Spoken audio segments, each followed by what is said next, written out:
কাবা ঘরের গেলাফ ধরে কানলেও আপনি আমাকে যে মিথ্যা অপবাদটা দিয়েছেন এটা মাফ হবে না যতক্ষণ না আমি মাফ করছি। কথা কি বুঝতে পারছেন? মনে করেন আপনি আমাকে মিথ্যা একটা অপবাদ দিয়েছেন এবং ধুয়ে রেখে দিয়েছেন একদম মিথ্যা অপবাদ দিয়ে। যতক্ষণ আমি আপনাকে মাফ না করছি, কাবা ঘরে গিয়ে গেলাফ ধরে কান্নাকাটি করলেও এই পাপ মাফ হবে না ইনশাআল্লাহ। এই অবস্থায় মৌত হলে কি হবে? পরকালে দেখবেন আমি দাঁড়িয়ে আছি আপনার জন্য। আপনার হিসেব হচ্ছে, হিসেব শেষ। আপনি সালাত, সওম, হজ জাকাতের নেকি নিয়ে উঠেছেন, কিন্তু দেখছেন আমি দাঁড়িয়ে আছি, আমার মতো আরো 10 জন দাঁড়িয়ে আছে।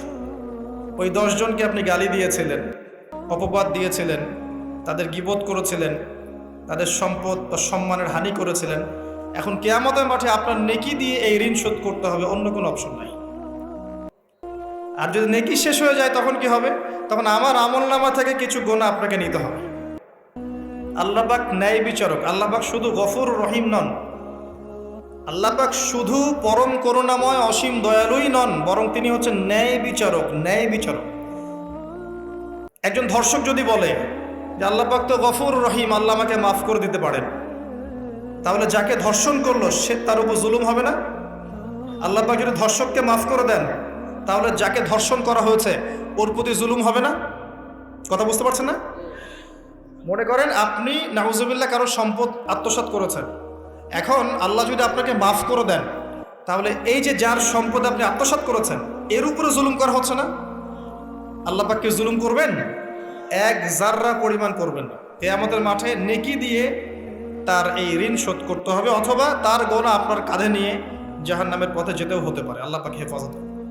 কাউকে অপবাদ দিয়েছি, কারো সম্মানহানি করেছি, কাউকে মিথ্যা অপবাদ দিয়েছি, কারো প্রতি হিংসা করেছি, বিদ্বেষ রেখেছি, কারো সম্পদ আত্মসাৎ করেছি, কারো জিনিস চুরি করেছি, ছিনতাই করেছি বা ডাকাতি করেছি, বা কারো সম্পদ আত্মসাৎ করে নিজের পেটে ভরেছি, প্রতিবেশীর জমি মেরে দিয়েছি, ওই 2 প্রতিবেশী চাষের জমি জোর করে জবরদখল করেছি।